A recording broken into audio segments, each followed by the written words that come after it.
Fala, segundão, tudo certo, gente? Saudade de vocês, meus queridos. Bom, a gente na aula passada viu módulos lá da frente um, aliás, 2, desculpa. E eu queria deixar um adendo. A gente viu módulo 5, 6 e 7, tá? Porque eu cheguei a falar do Congresso de Viena também. Então, por enquanto, a gente fechou ali 5, 6 e 7 da 2. E para entender o que está acontecendo na América e no Brasil, enquanto a Revolução Francesa e Napoleão estava ali fazendo um estrago na Europa, a gente tem que entender a frente 1. Então a gente volta para retomar. E agora? O que está rolando aqui a partir do Iluminismo, da Revolução Francesa? O que está rolando aqui na América? Ó, deixar aqui uma hashtag para vocês hoje. Siga estudando e fazendo o quê? Posta um story primeiro, sigo estudando, depois fazendo o quê? O segundo, beleza? Posta um story aí, marca o professor, Colégio Gênesis, e depois eu quero ver o segundo, depois do sigo estudando, o que mais que vocês estão fazendo aí? Vamos interagir, tá? Não coloquei minha cara aqui ainda no cantinho porque,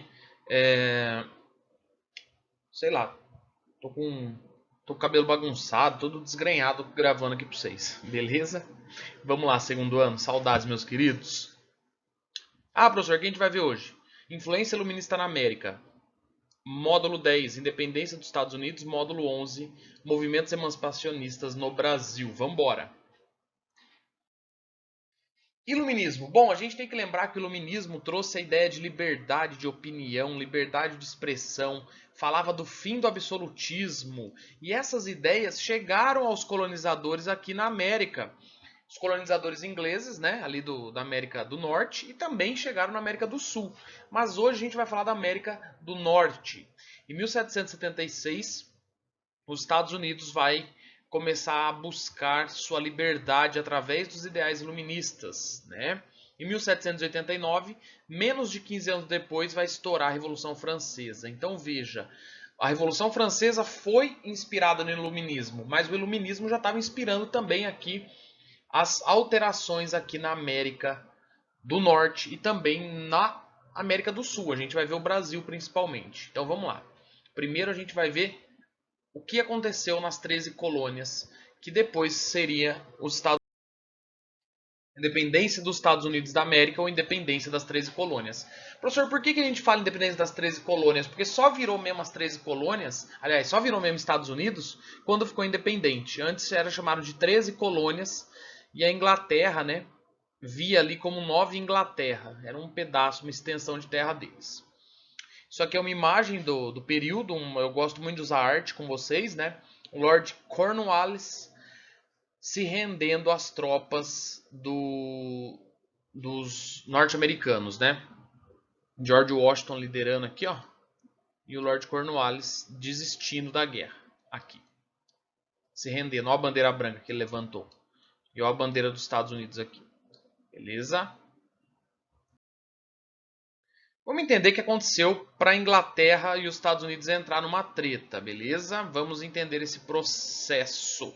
Ó, deixa eu deixar aqui os pontos para vocês. Primeiro, a Inglaterra entrou numa guerra com a França, a famosa Guerra dos 7 Anos.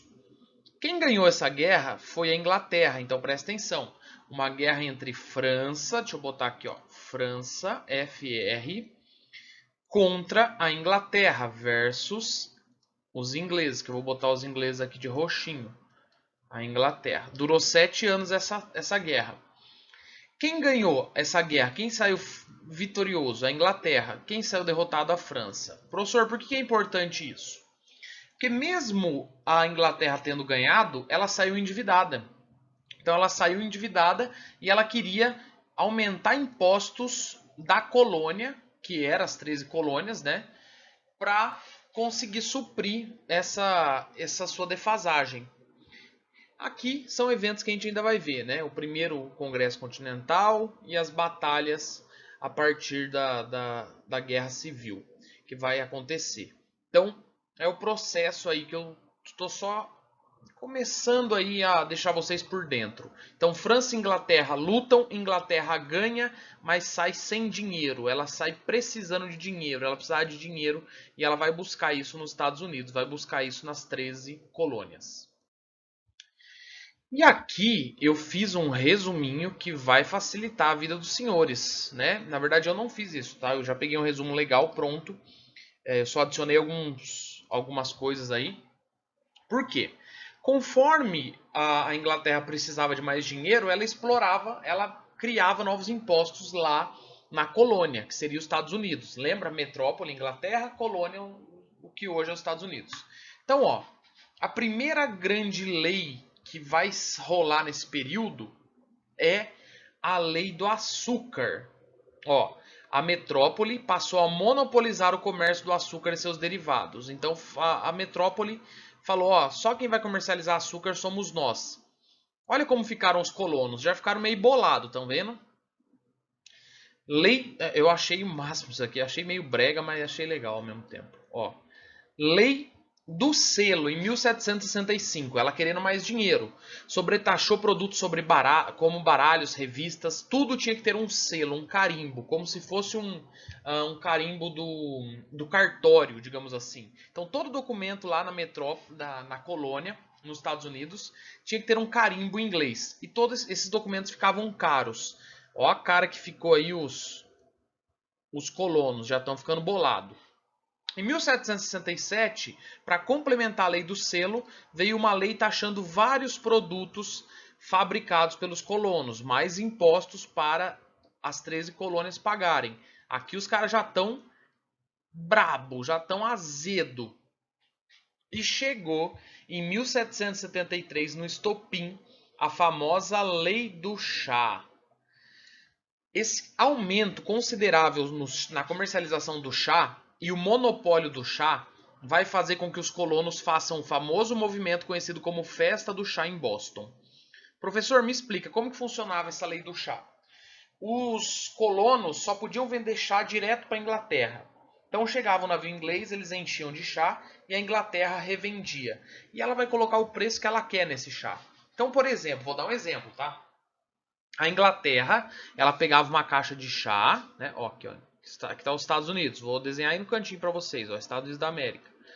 Não era Estados Unidos ainda, mas vocês entendem aí que são as 13 colônias, né? Então eles tinham lá suas caixinhas de chá. Eles não podiam vender diretamente, por exemplo, para a Holanda. A Holanda ia pagar $100 nessa caixinha de chá. $100 a Holanda ia pagar. Ó. Eles tinham que vender para a companhia comercial inglesa, para a Inglaterra. A Inglaterra pagava $30 e a Inglaterra revendia por $100, ganhando um lucro de... Aqui estava proibido. Ganhando um lucro de $70 em cima do chá dos outros. Então os caras ficaram pé da vida. E eles vão passar o ano, foi em maio a lei, eles vão passar o ano de 1773 brabos e vão organizar um boicote. Esse é o boicote. Festa do chá em Boston. Os colonos jogam chá no mar, vestidos de indígenas, para ninguém saber, né, que era eles. Acontecia como? Chegava o navio inglês, eles já botavam a carga e eles já pagavam na hora, porque eles pagavam tão barato que eles pagavam na hora. Então, na madrugada, enquanto o navio estava lá carregadinho para ir embora de manhã, eles entraram no navio e rebentaram, jogaram tudo no mar.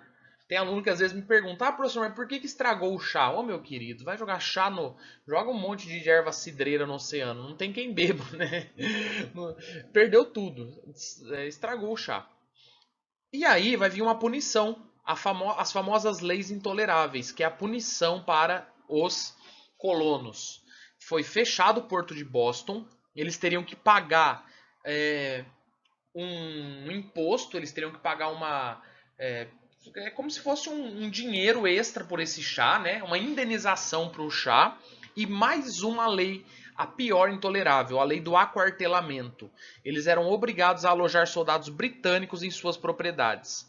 O soldado vinha lá da Inglaterra, batia na porta do colono, entrava e falava: vou ficar aqui por 2 meses e você que lute para me sustentar. Então, por isso que são chamadas de intoleráveis. Os Estados Unidos não tolerou essas leis, beleza? A colônia de Massachusetts foi toda ocupada por tropas britânicas nessa lei do aquartelamento, que é uma das leis intoleráveis. Além dessa, o fechamento do porto e, além dessa, o pagamento da indenização do chá jogado no mar. Então, em 1774, ó, leis intoleráveis. E aí, os colonos vão romper com a metrópole. Primeira coisa, os colonos se reuniram para debater essa situação terrível e fizeram o primeiro Congresso da Filadélfia. Quando eles fizeram o primeiro Congresso da Filadélfia, eles foram lá trocar ideia com o rei, e o rei falou: ah, não tô nem aí, vocês que lutem, o problema é de vocês. Então, eles vão se reunir e vão fazer um segundo congresso da Filadélfia. E nesse segundo congresso, eles anunciaram que eles iam romper com a Inglaterra, preparar um exército nos Estados Unidos, e quem ia chefiar esse exército? George Washington. No dia 4 de julho, o Congresso aprovou a Declaração de Independência e o governo inglês vai intensificar o conflito com os Estados Unidos da América. E adivinha quem vai apoiar os Estados Unidos? Que tinha perdido a Guerra dos 7 Anos, a França. Então os colonos norte-americanos só deram conta disso mesmo por conta dessa ajuda francesa. Olha só a curiosidade da história aqui. A Estátua da Liberdade é um presente francês para os ingleses. Estátua da Liberdade, vocês ganharam sua liberdade através da guerra, nós ajudamos, estamos presenteando vocês com ela. Entenderam? Entenderam? Ah! Aqui, ó, não tinha aparecido, ó. Em setembro de 74, aconteceu o primeiro congresso da Filadélfia. Eles foram falar com o rei Jorge, que ignorou as exigências. E aí eles fizeram o segundo congresso e falaram: vamos nos armar. Foi descoberto antes da hora as armas, que eles estavam treinando tudo escondido, com arma escondida, porque tinha um monte de soldado lá na colônia. Mas descobriram as armas e aí a guerra estourou. Guerra civil. Os ingleses foram derrotados só em 1781 na famosa Batalha de Yorktown. Foi a separação da colônia e metrópole. A bandeira escolhida para o novo país tinha 13 listas brancas e vermelhas. Então, ó, se vocês contarem que são 13, representando as 13 colônias. E depois eles foram anexando os estados, né? Então são 50 estados hoje. Então essas 13 representam as 13 antigas colônias. E essa daqui os 50 estados que os Estados Unidos têm hoje. Olha que legal aí, para vocês aprenderem. Quem era cidadão no novo país era só a classe alta, a gente sabe como funciona isso, né? Então, esse congresso vai deixar a liberdade, cidadania, muito bonito no discurso. Mas era para os homens ricos, para os homens brancos. A escravidão nos Estados Unidos foi mantida até 1863. E os negros indígenas ficaram por anos, décadas, inclusive até o século XX, excluídos da cidadania americana básica, né? Os homens brancos é que puderam ter seus privilégios. E aí a gente vai para o nosso módulo 11. Enquanto isso, no Brasil, ó, o Brasil estava ali fazendo suas atividades mineradoras e muitos filhos desses mineradores, desses senhores de minas, né? Eles acabaram indo estudar lá na Europa. Então esses jovens voltaram com esses ideais iluministas, ó, voltaram da Europa com os ideais iluministas. Estou apontando aí para vocês sempre com o grifa-texto aí. A vida urbana nas cidades próximas às minas gerais era mais intensa. Então, no interior, ninguém nem sabia esse negócio de iluminismo. Mas nos centros do Brasil, nas regiões de mineração, esses estudantes estavam trazendo sua influência. Então, nesse momento, vão surgir movimentos emancipacionistas, movimentos que querem se separar de Portugal, inspirados nos ideais iluministas. Vêm as contestações e críticas através do iluminismo para o Brasil também. A mais famosa dessas contestações em Confidência Mineira, vocês vão ver que essa aula vai ficar um pouquinho longa, porque esse processo é bem importante de se entender. A Minas Gerais, vocês sabem, tinha a maioria do ouro, né, das jazidas de ouro. Em 1719, o governo português cobrava o quinto, né, um imposto sobre 20% do ouro, que a gente já falou, e depois vai vir a famosa sem arrobas, a finta, né?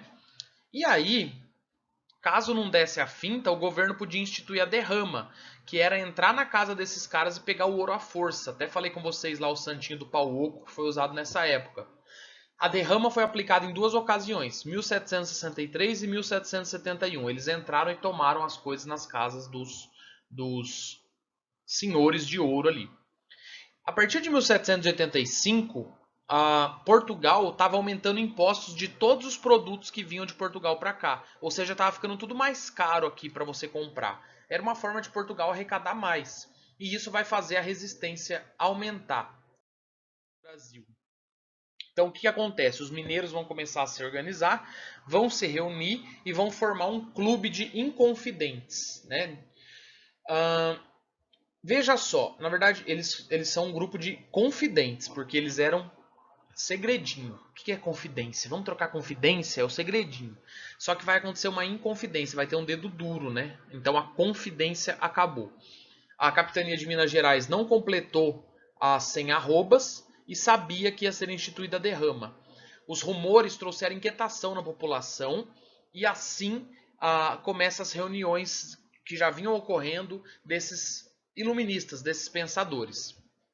Ó, inspirados nos ideais iluministas e na independência dos Estados Unidos, poetas, funcionários públicos, militares, religiosos, donos de mina começam a debater como acabar com o domínio de Portugal.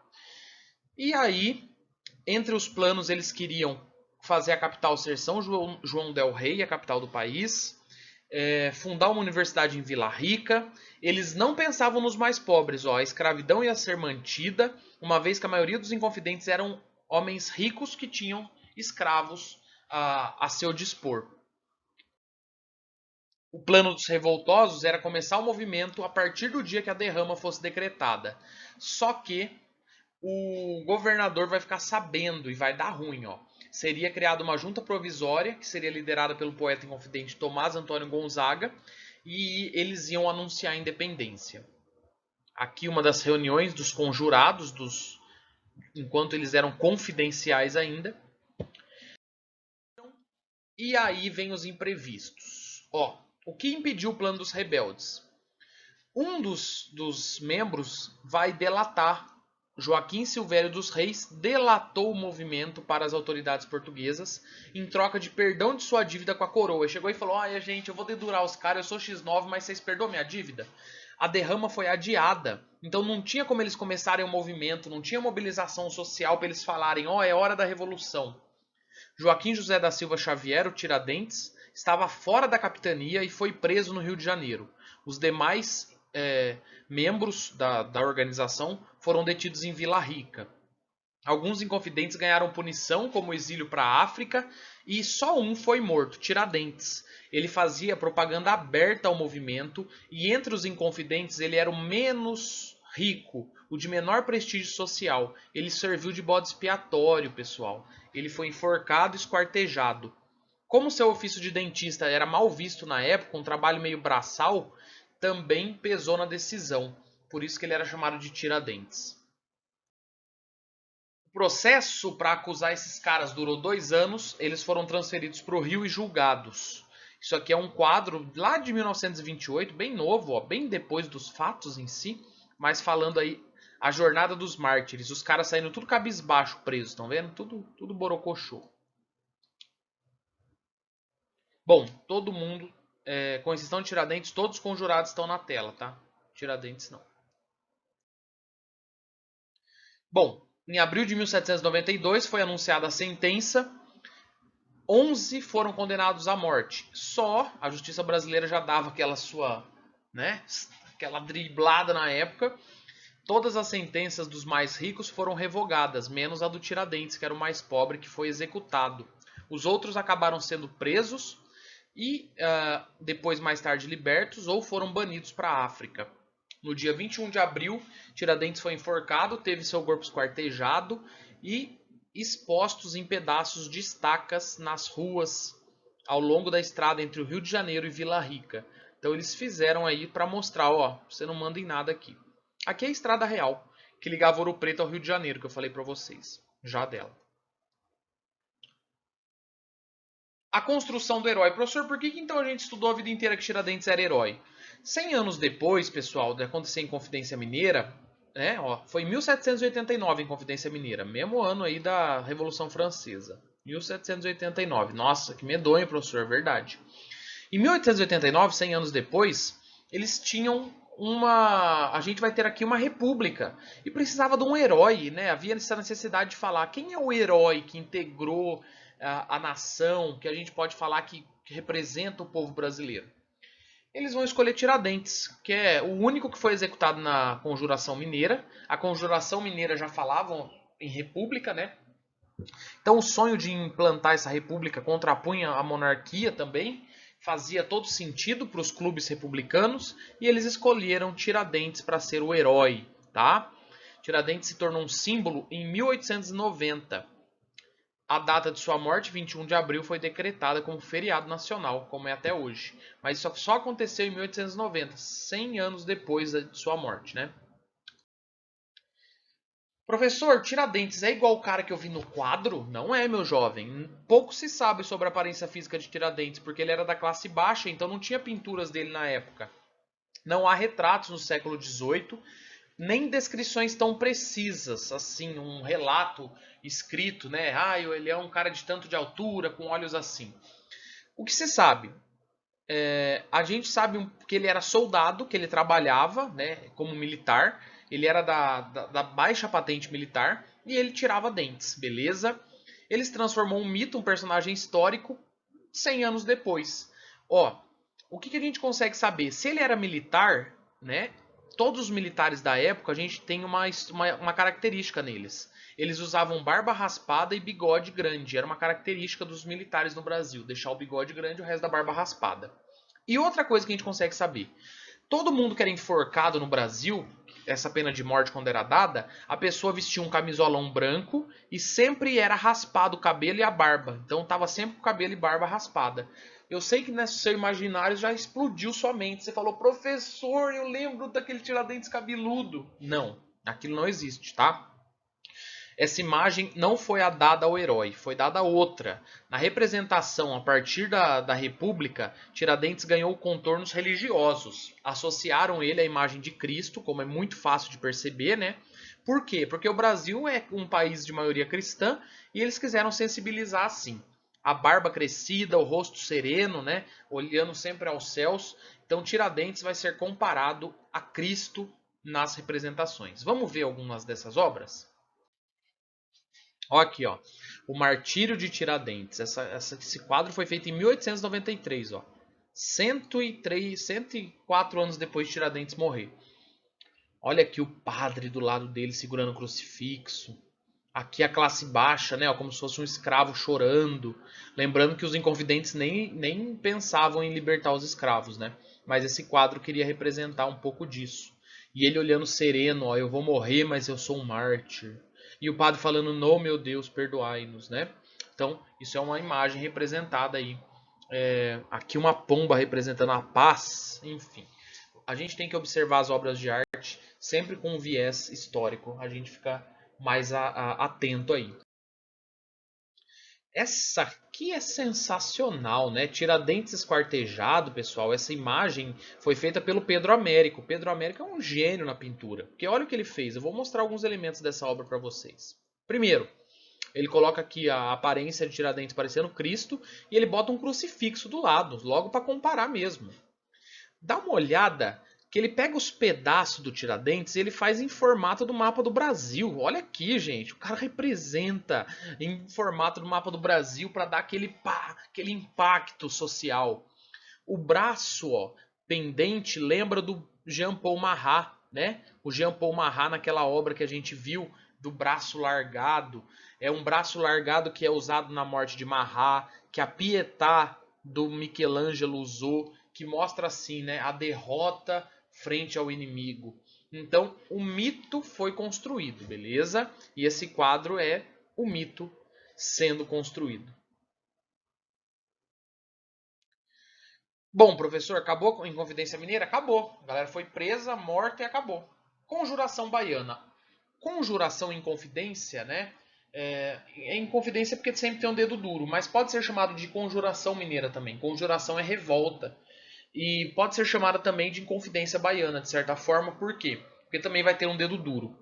Ó, só para lembrar, antes do Rio ser a capital, Salvador era a capital, tinha 60 mil habitantes no século XVIII.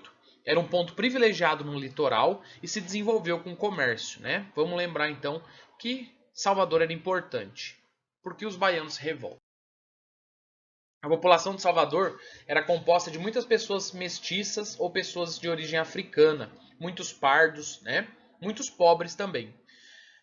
A elite fazendeira branca era assim um contraponto a essas pessoas de origem humilde. Em meados do século XVIII chegaram os ideais por meio dos jovens, filhos dos ricos que foram estudar na Europa, chegaram os ideais iluministas. E aí foi fundada uma ordem secreta ali em Salvador. Chamava-se Cavaleiros da Luz, que eram iluministas, né, muito parecido hoje com as ordens secretas que a gente tem, e eles estavam ali debatendo ideais difundidos na França. Eles fundaram isso em 1797. Aqui, uma imagem do fundador do Cavaleiro da Luz, o Cipriano José Barata de Almeida. Vejam que ele é pardo, tá? É uma coisa pra gente até pensar aí. A partir de então, essas camadas vão se reunir nessa sociedade secreta e vão pensar no movimento que vai ser a origem da Conjuração Baiana. O que eles queriam? Olha a diferença da outra lá. Eles queriam o fim da escravidão, queriam a formação de uma república inspirada nos princípios franceses de igualdade, liberdade e fraternidade. Em 1798, os manifestantes passaram a espalhar panfletos por Salvador para divulgar seus ideais. As reações do governo foram de prender um soldado, Luiz Gonzaga das Virgens, que era considerado autor a partir da sua caligrafia dos panfletos. O grupo popular então planejou uma revolta para resgatar ele da prisão. Só que o governo agiu mais rápido e prendeu todo mundo. Não se sabe ainda, mas provavelmente houve um dedo duro no movimento. Novamente, um dedo duro. 4 deles receberam pena de morte. Foram os mais pobres, alfaiates João de Deus e Manuel Faustino. Por isso que essa revolta também é conhecida como Revolta dos Alfaiates, beleza? Por conta dos 2 alfaiates que foram mortos. E o soldado Luiz Gonzaga das Virgens e Lucas Dantas, que eram os soldados de patente mais baixa, também foram mortos. Foram esquartejados com o corpo exposto em praça pública, para servir de exemplo. Professor, o que mais que temos de movimento? No Rio de Janeiro tivemos um movimento menos expressivo, Conjuração do Rio de Janeiro. Eram reuniões de intelectuais, né? Essas reuniões falavam em liberdade, igualdade e fraternidade, mas não saíram de reuniões, então por isso que é um movimento menos expressivo. E em Pernambuco, 2 movimentos.